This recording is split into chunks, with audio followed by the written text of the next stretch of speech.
এই বছরের বৈশাখ মাসের কৃষ্ণপক্ষের বরুথিনী একাদশী ব্রত 24 এপ্রিল 2025 বৃহস্পতিবারে পালন করতে হবে। আমেরিকার California, San Francisco, Washington state এবং কানাডার ব্রিটিশ কলম্বিয়াতে এই একাদশী 23 এপ্রিল বুধবারে পালন করতে হবে।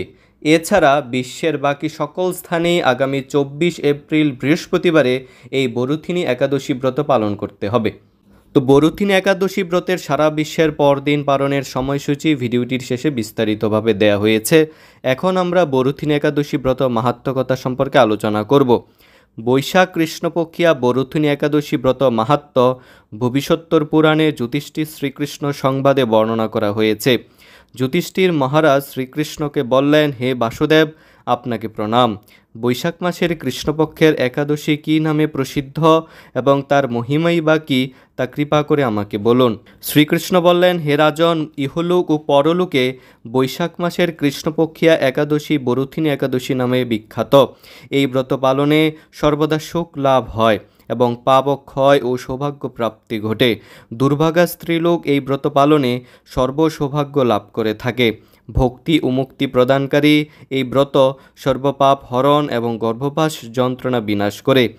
এই ব্রত প্রভাবে মান্ধাতা, ধুন্ধুমার আদি রাজারা দিব্যধাম লাভ করেছেন।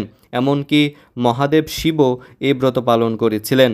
10,000 বৎসর তপস্যার ফল কেবলমাত্র একটি বরুথিনী ব্রত পালনে লাভ হয়।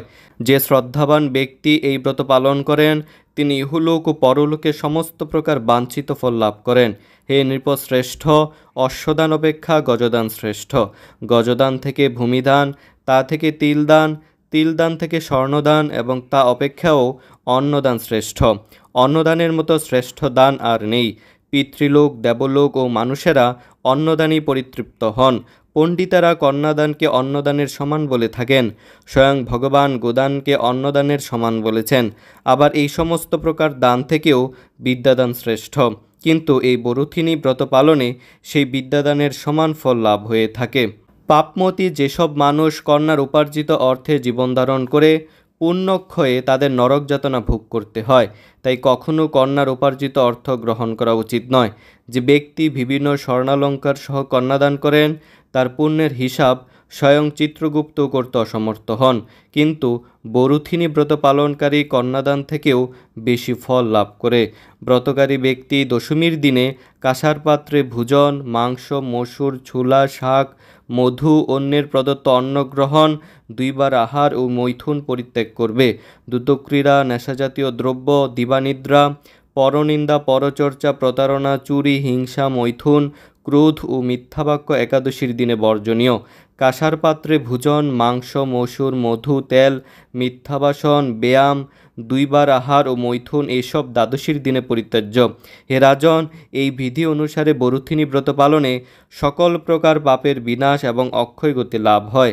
যিনি হরিবাসরে রাত্রি জাগরণ করে ভগবান জনার্দনের পূজা করেন তিনি সর্বপাপ মুক্ত হয়ে পরম গতি লাভ করেন। তাই সূর্যপুত্র যমরাজের যাতনা থেকে পরিত্রাণের জন্য পরম যত্নে এই একাদশী ব্রত পালন করা কর্তব্য। বরুথিনী একাদশী ব্রতকথা শ্রদ্ধাভরে পাঠ বা শ্রবণ করলে সহস্র গোদানের ফল লাভ হয় এবং সর্বপাপ থেকে মুক্ত হয়ে বিষ্ণুলোকে গতি হয়।